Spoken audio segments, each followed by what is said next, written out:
Most people over 65 are told the same thing when digestion slows down: eat more fiber and drink more water. It sounds sensible. It sounds safe. But here is what nobody tells you. Fiber alone does not protect your digestive comfort. And for a great many people over 65, adding fiber without changing anything else makes the bloating and the pressure noticeably worse. Gastroenterology clinics see this pattern every single day. Someone doubles their fiber in good faith, and within a week, they are more uncomfortable, more bloated, and more discouraged than when they started. Large clinical reviews have consistently shown that constipation becomes far more common with each decade after 60, and that it is one of the most frequent reasons older adults visit a doctor at all.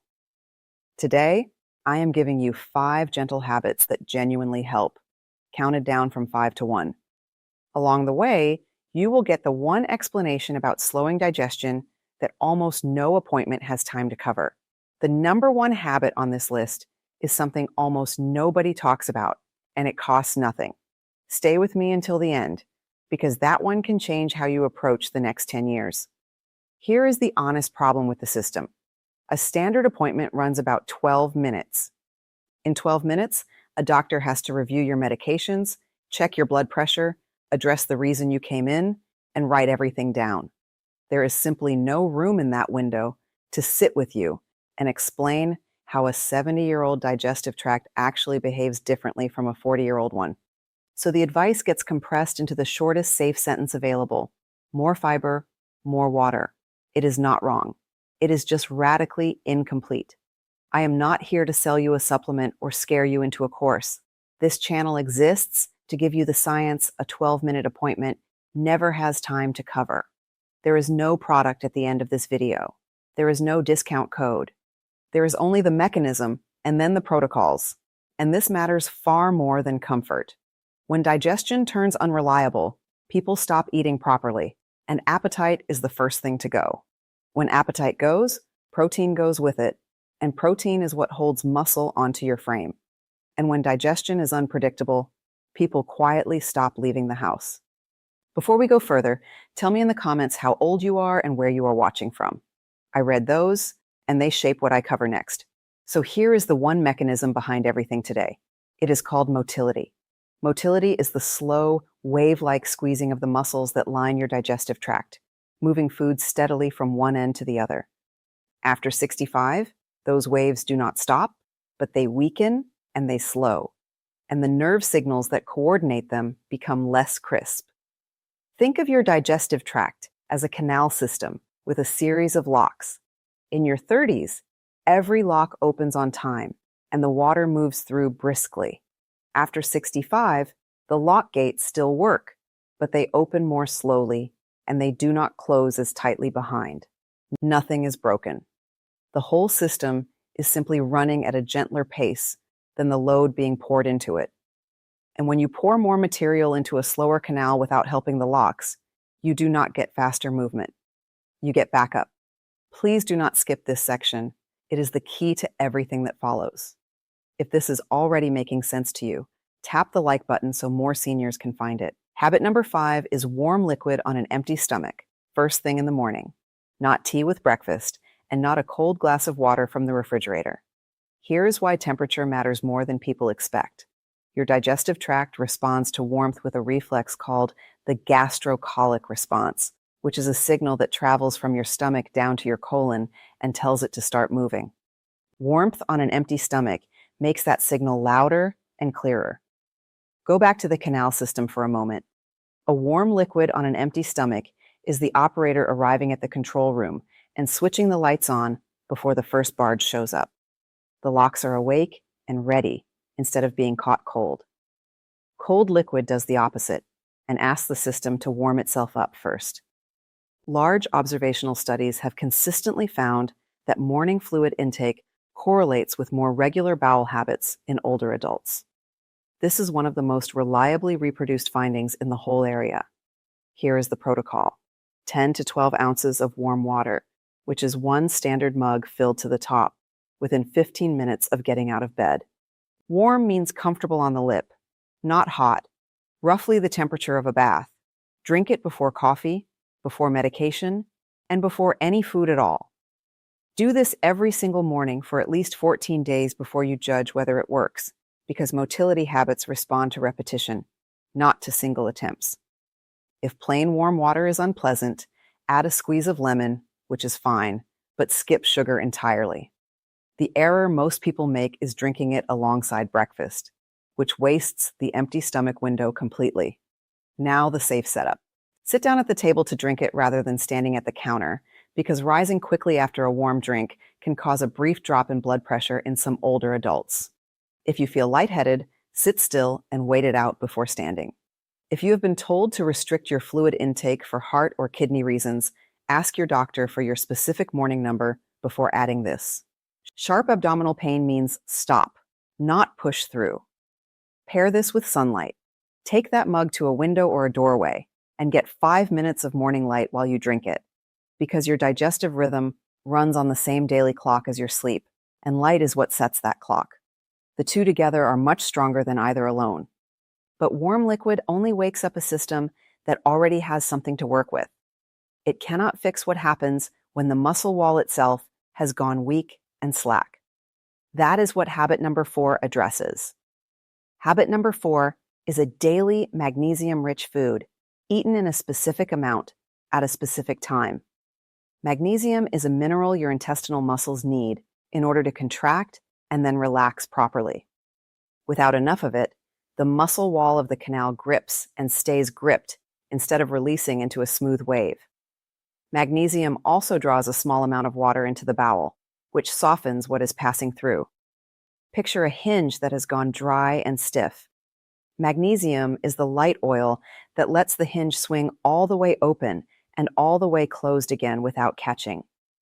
National nutrition surveys have consistently found that a large share of adults over 60 take in less magnesium than recommended, largely because appetite shrinks and portions get smaller. So here is the protocol, and I want food first, not a pill. 1/4 cup of pumpkin seeds, or 1 ounce of almonds, which is about 23 almonds, or half an avocado, or 1 cup of cooked spinach.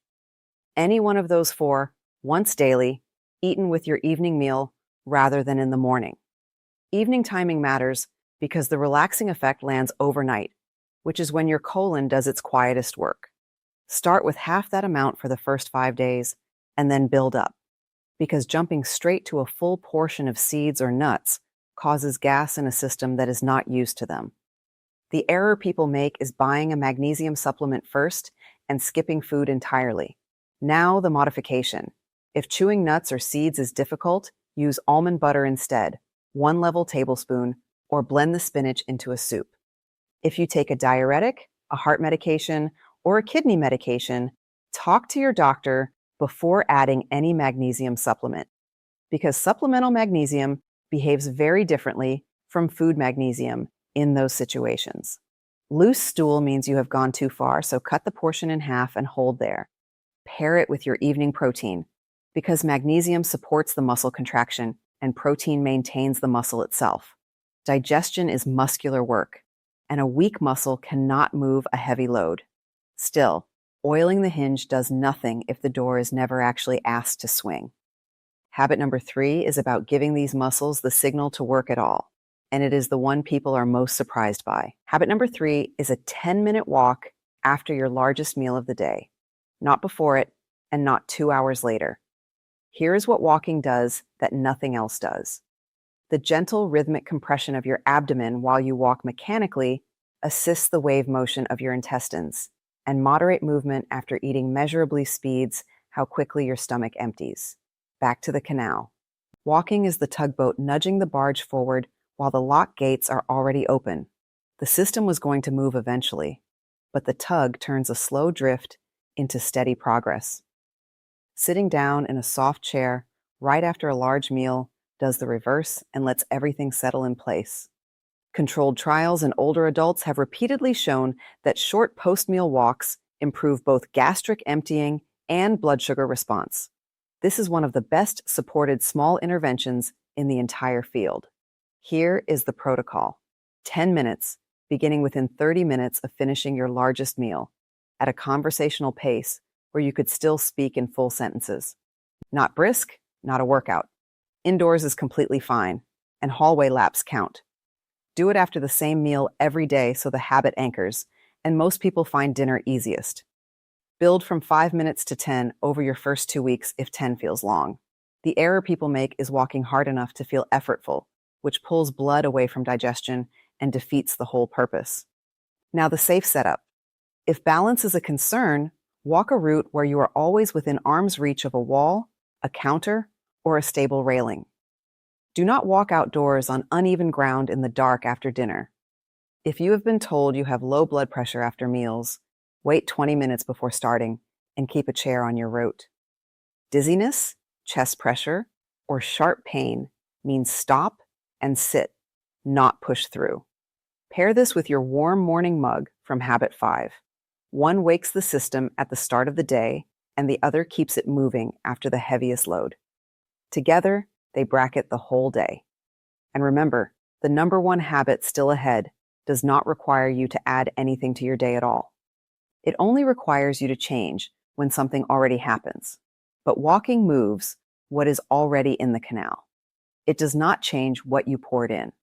Habit number 2 is about the single most misunderstood ingredient in senior digestion.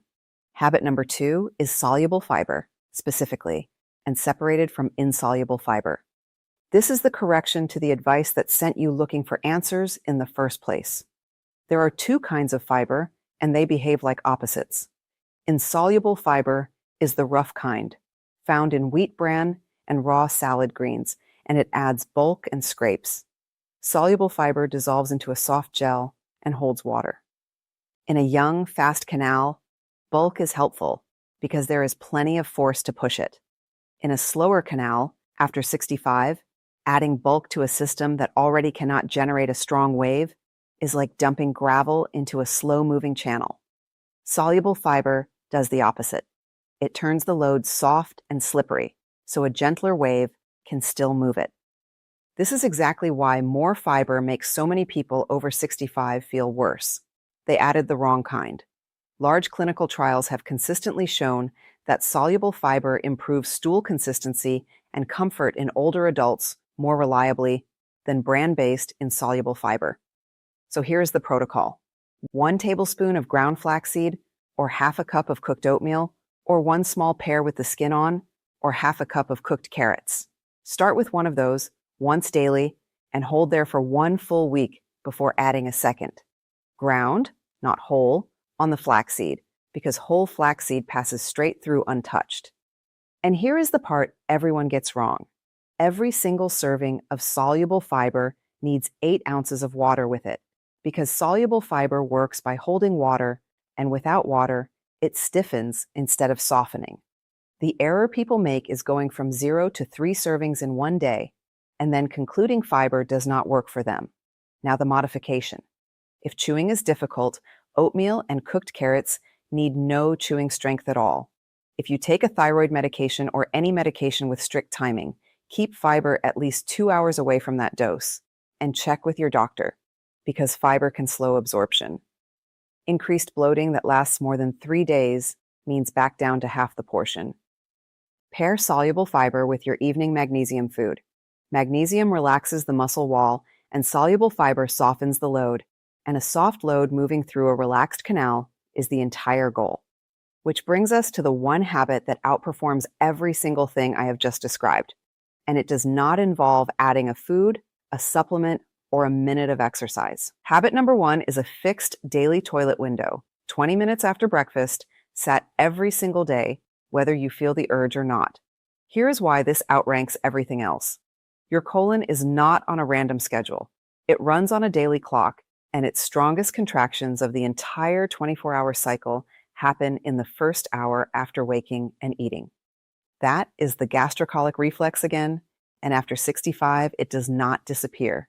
It simply gets quieter and easier to miss. Meanwhile, most people have spent decades ignoring the urge when it was inconvenient. Every single time you override that signal, the nerve pathway carrying it gets a little fainter, the same way a footpath disappears when nobody walks it. So you end up with a weakened signal being sent to someone who long ago stopped listening. Go back to the canal one last time. The gates open on a schedule, whether or not anyone is there. This habit is simply about being present at the gate at the exact moment it opens, every single day, until the schedule reasserts itself. You are not forcing anything. You are showing up. Clinical guidelines for managing chronic constipation in older adults consistently list scheduled toileting as a first-line behavioral measure, ahead of medication. This is not folk advice. It is standard practice in geriatric rehabilitation settings, and it is one of the most effective and least used tools available. Here is the full protocol. 20 minutes after you finish breakfast, go and sit, every day at the same time, whether or not you feel anything. Sit for a maximum of 10 minutes and then get up regardless of the outcome. Do not strain, do not push, and do not hold your breath. Straining raises pressure in your chest and abdomen, and it is genuinely risky for blood pressure and for hemorrhoids. Instead, place a small footstool under your feet so your knees sit above your hip level, because that position straightens the angle of the lower bowel and lets it empty without force. 6 to 8 inches of stool height is enough. Lean forward slightly with your forearms resting on your thighs and breathe out slowly through pursed lips rather than bearing down. Give this a minimum of 3 weeks before you judge it, because you are rebuilding a nerve habit, and nerve habits take weeks. The error almost everyone makes is only going when they feel the urge, which means they only show up when the signal is already strong enough to shout. Now the safe setup. Make sure there is a grab bar or a stable surface within reach before you rely on the footstool, because a stool changes how you rise. Test standing up with it in place before you use it for real. If you take an opioid pain medication, an iron supplement, or a medication for overactive bladder, talk to your doctor, because those slow the bowel directly, and you may need more than behavior alone. If you experience bleeding, sharp pain, or a sudden change in your usual pattern lasting more than 2 weeks, that is a doctor visit, not a habit to adjust. Pair this with habit 5, the warm mug. The warm liquid on an empty stomach amplifies the very reflex this window is designed to catch. And pair it with a genuinely unhurried morning, because a rushed bathroom trip with a coat already on is a trip that teaches your body nothing. So here's the payoff I promised you at the start. Everything else on this list changes what goes into the canal. This one changes whether you are standing at the gate when it opens. Timing is not a small detail layered on top of the other 4. Timing is the thing the other 4 are trying to reach. Consider a typical case documented in the rehabilitation literature. A 74-year-old woman who had been managing 3 to 4 days between bowel movements for the better part of 2 years. She had already tripled her fiber on her own using bran cereal, and she was bloated most afternoons. She had begun turning down invitations to lunch, and she had stopped taking the coach trip she used to love because she could not predict her own mornings. She changed 4 things over 6 weeks. She swapped bran cereal for half a cup of oatmeal with a tablespoon of ground flaxseed and a full glass of water. She started a mug of warm water before anything else in the morning. She walked 10 slow minutes after dinner along her own hallway. And she sat at 20 minutes past breakfast every single day with a small footstool, whether or not anything was happening. By week 3, her interval had shortened from 3 to 4 days down to 2. By week 6, she was going most mornings, inside her own window, without straining. The bloating that used to arrive every afternoon was largely gone, and she took the coach trip. So here is exactly what to do, and none of it needs a shopping trip tonight. Tonight, put 1 mug beside the kettle so it is waiting for you in the morning. Tonight, find 1 footstool 6 to 8 inches high and set it in the bathroom. Tomorrow morning, drink 10 to 12 ounces of warm water before anything else, and then sit for up to 10 minutes at 20 minutes past breakfast. Tomorrow evening, walk 10 gentle minutes after your largest meal, indoors, if that is safer. This week, add 1 soluble fiber serving daily, 1 tablespoon of ground flaxseed or half a cup of oatmeal with 8 ounces of water each time, and hold at 1 serving for 7 full days before adding more. Do those 5 and give it 3 weeks, not 3 days. Think of someone in your life who has quietly stopped accepting invitations or who has started planning their whole morning around one uncertainty. Send them this video. It is a conversation that is very hard to start and much easier when somebody else says it first. Tell me in the comments which of these you are starting tonight. Your answers decide exactly what I cover next. And if you want more of the science that a 12-minute appointment never has time to cover, subscribe to this channel, because that is the whole reason it exists. This video is education, not a diagnosis. Your own doctor knows your history, so bring this list to your next appointment. I'm Laura Bennett. Don't forget to subscribe and live longer.